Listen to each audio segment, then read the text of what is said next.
Welcome back. This demo is going to show the creation of a project, actually your assignment to get familiarized with MPLAB, the integrated development environment, and also the XC16 compiler. So the first thing we're going to do is we're going to create a new project. So we're going to come up here to the box, select a project. It'll be an embedded project, a standalone project. Click Next.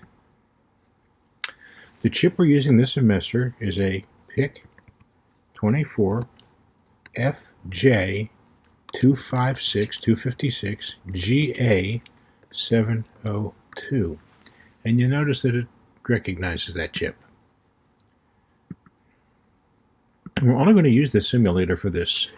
So you can choose the simulator at this point and go for Next. We're going to use the XC16 compiler.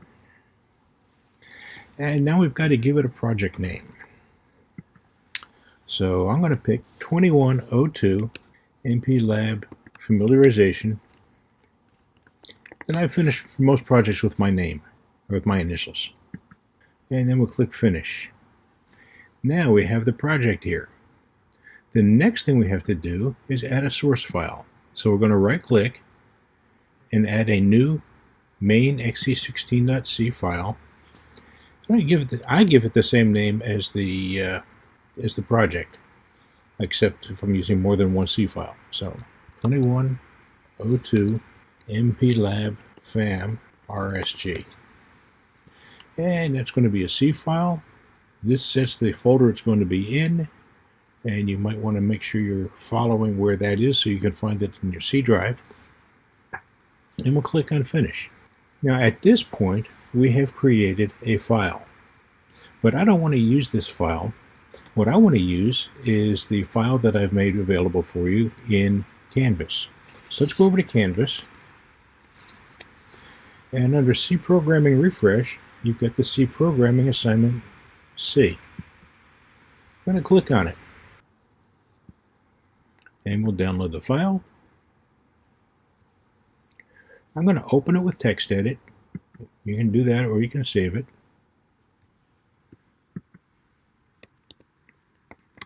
Then I'm going to take the whole file and I'm going to paste it into the browser. Now I have a file created, saved. It's got a whole lot of stuff in it. First thing I'm going to do now that I've done this is I'm going to come over here and I'm going to save it. So now it's saved. This new project is saved. Every project starts with a header of some sort. That was the one created for me. This is one that I've created for you, and I want you to put your name here and your ID number here. We'll come down, you see the include file for XC, and the first thing you've got is the definition of an integer named problem, or with a variable named problem, and it's given the value of 1.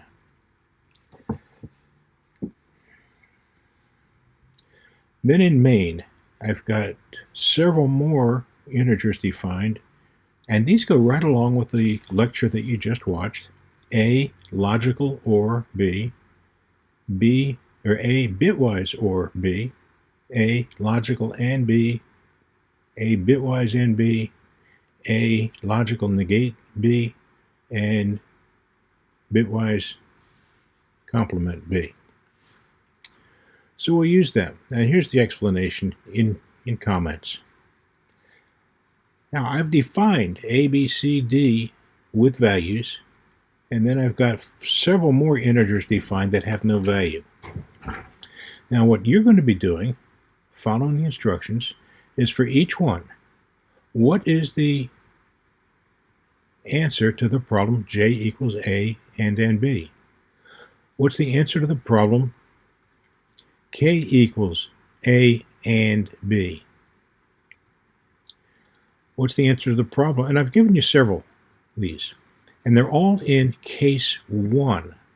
We've defined problem way up at the top with a value of 1. So the first thing it's going to do is run case 1. Now here's how to do a simulation. up at the top of your screen, you've got a box over here with a green arrow on the bottom corner, and we say program. But I don't want to just arbitrarily, and this is to simulate. This is not to run it on the chip. This is to simulate. But before we do that, I want to come over here and on line 45, I'm going to click on the 45, and now we're going to start the simulation. And to give you some warning of some variables I haven't used, and then it's going to come and it's going to stop here at the breakpoint. And it says it hits a breakpoint and it stopped. Well, that's nice, but that doesn't help us. What is j equals that? This green says this is the next line that's going to be executed. So let's look at the variables. And I've got A, B, and J. So if I come up here to the top, I've got run, skip over, that's for functions, step into, that's do the next step, that's to go backwards, and that's to run to wherever I've clicked the cursor to. But let's do step into.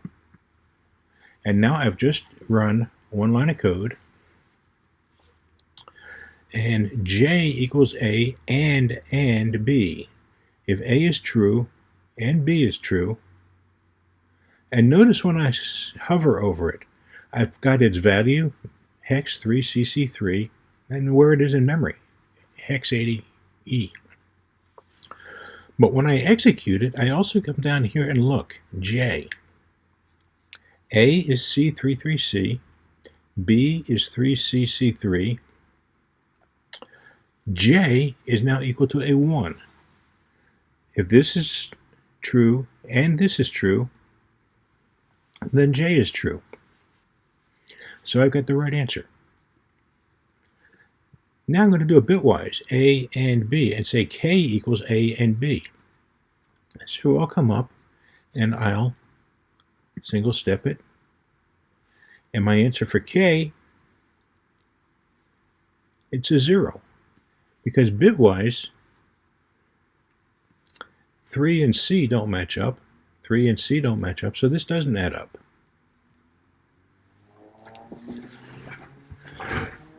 The next one I'm going to find is M is equal to A or B. So let's look at it.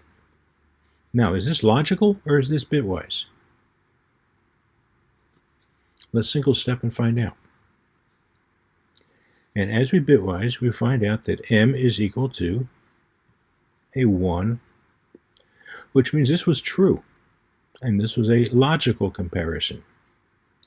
Now we're going to do N is going to be A or B, and this is going to be a bitwise comparison. So think ahead first. C and 3, 3 and C, 3 and C, C and 3. If you write them out as binary,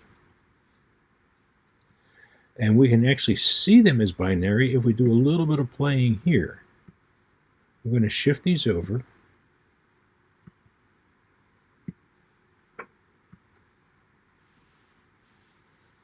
And now we're going to look, we're looking at the hex value already, and also to see the decimal. Let's look at the binary also. So we'll bring the binary down here too.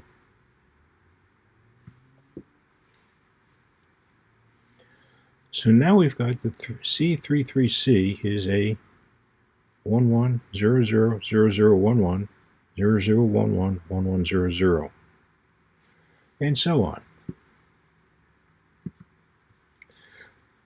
From here, A is going to, or excuse me, N is going to be A or B. So let's run it and see what happens. And notice that N becomes 1, 1, all ones, because C and 3 complement to create a 1. Now P is going to be equal to not A. Now is that logical or is that bitwise? Stop and think about that. And now we see that P was logical, And a logical opposite of a 1 is a 0, or a value opposite of a value is a 0. Now we'll do the complement of A. A is C33C. Watch what happens when we take its complement. And we get Q equals 3CC3, which is the complement of C33C. And now, problem gets incremented by 1. Remember, that's our pointer. Problem equals 1.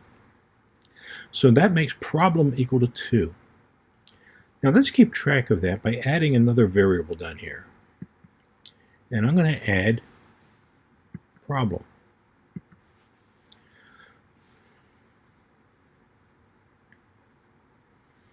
Make this a little bit wider.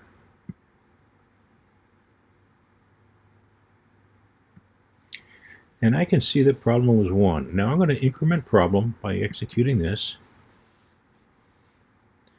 I'm going to do a break. Notice the problem is now equal to 2. I'm going to do a break, and we go to the end while. End while comes back to the while again, and then stops at switch. But now it's going to do, it switches on problem. Problem's equal to 2. So now it's going to go down, and it's going to go to where I set the next breakpoint, problem plus plus, but that's also the next executable line of code. But now you've got to write some code. What's the code to find the value of A and B? What's the code to find the value of A and B? So that's case 2. So that's the first part of the assignment you have to do. Since I've just shown you how to do case 1 and work through case 1 with you. Then after you finish case 2, you're going to come down to case 3. And you're going to write code that tests if A and B is greater than 0. If it is, then you're going to set the variable m equal to 2 to the 5th minus 1. But if A and B is less than 0 or equal to 0, then you're going to set m equal to 2 to the 6th plus 1.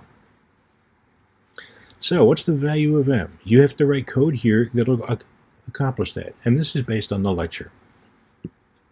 Then you come down and you get to the next problem increment. And case 4. I've said I equal to 0, j equal to AA, k equal to 31. Now notice we can mix hex and we can mix decimal together with no trouble. The computer's not going to have any issues with it. So while I is less than 10, k equals k plus j, and then increment. So you will have to set some variables down here. Remember, this sets you a new variable, and I can put j in here. I can also put another variable in here for k.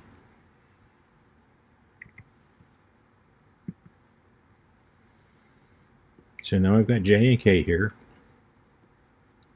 and we'll run them through. And then finally, and this is just an exercise in using the value. Here's a hex value, there's a binary value, and you get a decimal value too. Find the hex value of A, the hex value of A shift left 1. Now where is A? Where was A defined? A equals C33C. So now you're going to find it's, you've already got a hex value, so you're there already. Go ahead and put the decimal value in and label that. Hex value of A shift left 1, the binary value of B shift right 2, and the hex value of D shift left 3.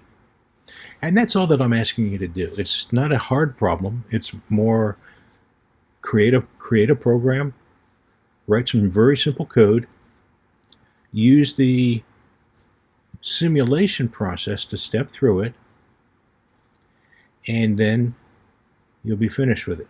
Now after that, you're going to change to finish a simulation. You go to the red box and click on stop. Now it's ready to start over again, and notice user program finished down at the bottom. So it's finished. Start the simulation again. Everything is back to the beginning, resets, and there's freshly defined because the problem cleared itself when it quit. So now you're ready to start over, and I'm going to wish you to have some fun with it. And it'll be due as posted in MATLAB, or excuse me, in Canvas. And we'll finish, and we'll close it.